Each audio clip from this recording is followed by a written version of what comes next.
We're going narrative. We're going hobby. Your examples, your tales, your glory, your narrative. Shortest 40K. Shortest Warhammer 40K game ever. I'm going to give two very, very painful examples, which even to this day hurt.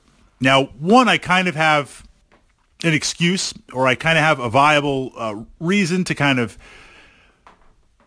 protect and pad my ego because I didn't know at the time. The second one, for someone who considers themselves a very smart, a very proficient Eldar player, how did I not know it? And it illustrates the danger of theory hammer versus reality hammer.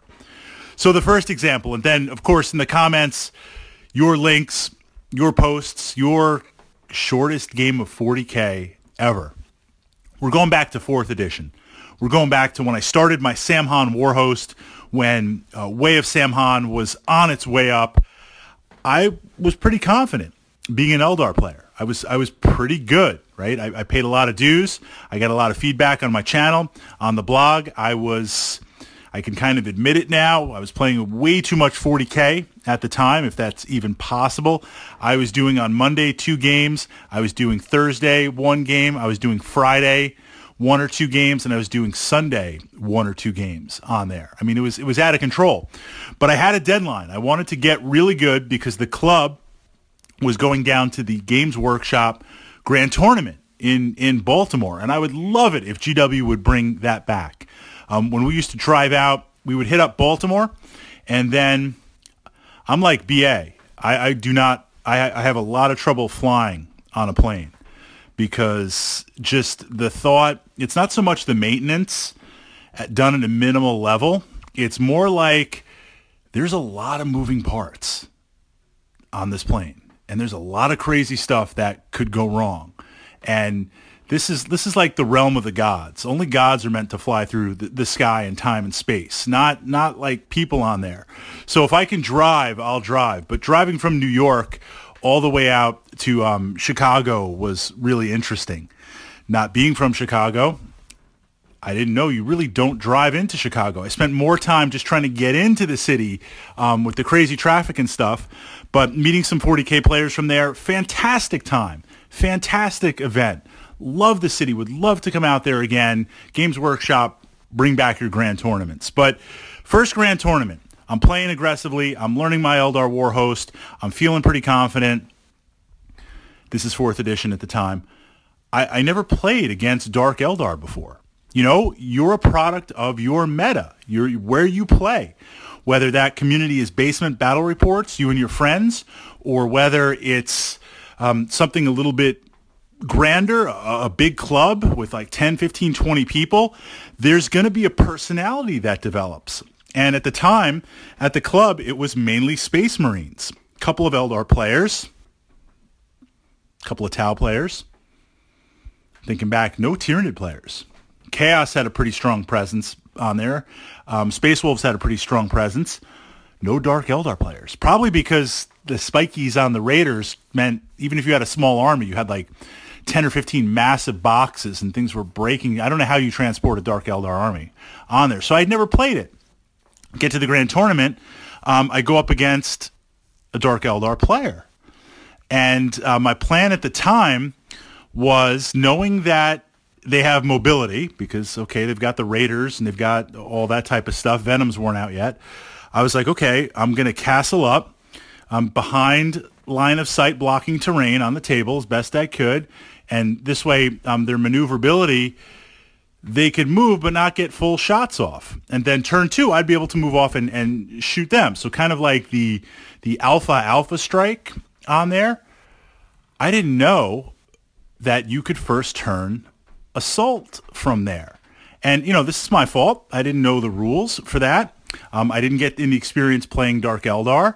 I kind of looked through the codex a little bit, but at the time, no joke, it was like 15 years old on there. A lot of outdated stuff, a lot of FAQs kind of thrown in there.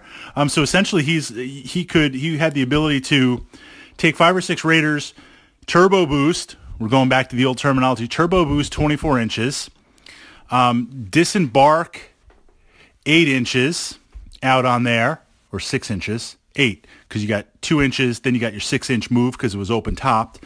So you move 2 feet, you move 8 inches out, and then you can fleet, which lets you assault from there, and you've got, I don't know, an Archon or some sort of whacked out drug lord, something on there, and he could assault 12 inches.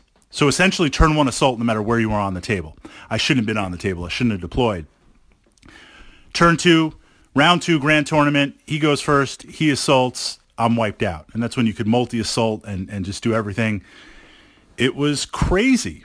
It was absolutely crazy. Okay, but I didn't know, right? I didn't know. That's totally my own fault, but I still hide behind it like a shield. So now we're a number of years later, and I consider myself still an excellent Eldar player. I'm a pretty good Tyranid player. You know, this is like the thoughts inside of my head. What the truth is really doesn't matter on that. And I was playing Swarmlord on there. And the idea, so what was this? 6th or 7th edition 40K. I'm doing the psychic gate to kind of push myself, teleport myself forward.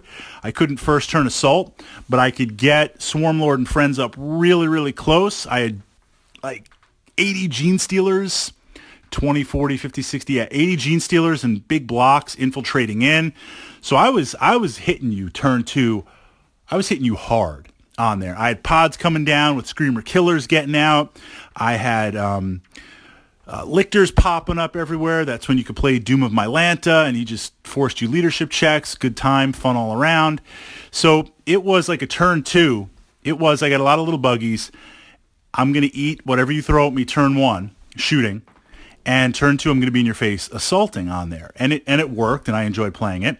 So Warwalkers at the time, there was a brief window.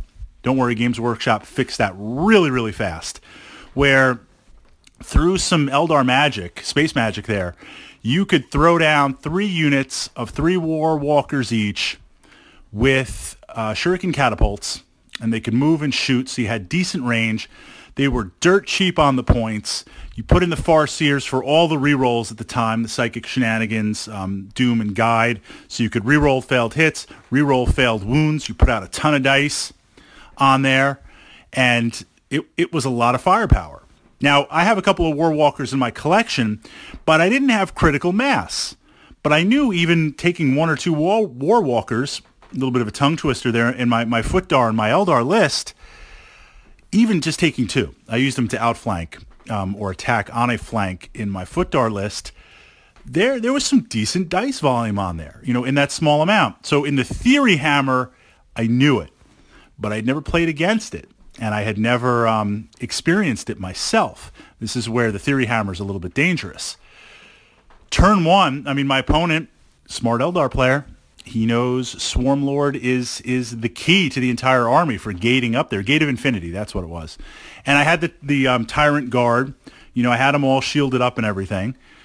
But just with Doom and Guide, first group of Warwalkers just obliterate Swarmy off the table turn 1. It was like pow, pow, pow, done. Smoking boots, where'd he go? And I'm like, oh, man, this is bad. Okay, so there's like 1/3 of my army, my punch, but it's cool. It's all good. Because I got 20, 40, 50, 60. I got 80 Gene Stealers coming at you, bro. It's you know, it's turn 1, but it's good. But on the terrain, on the deployment for the mission, it was kind of this weird L shape. I'm all packed up in the top end of the L, and he's like, plow, plow, plow, plow, just shooting, like takes down 2 of my 2 lead Gene Stealer groups. I'm like, oh, we got to play this out, but this is the top of turn 1. This is a little bit crazy. A lot of dice, a lot of rerolls, and a miscalculation on my point when I should know better. Both games were pretty much over. One game was over turn 1. The other game was absolutely over turn 1. We still played it out. I made it to the bottom of turn 2 because then all the Wave Serpents came up and the Dire Avengers got out and Blade Stormed everything and did all that type of crazy stuff. Hey, I mean, it was a good list, and he knew how to play the army. If you're listening to this podcast, you know who you are. Everything was tight. Everything was spot on. But what should I have done? I should have just reserved everything. I mean, I still would have been under the gun a lot, literally, but maybe well, it's hard to say, but it was a very, very short game. Your shortest games in 40K.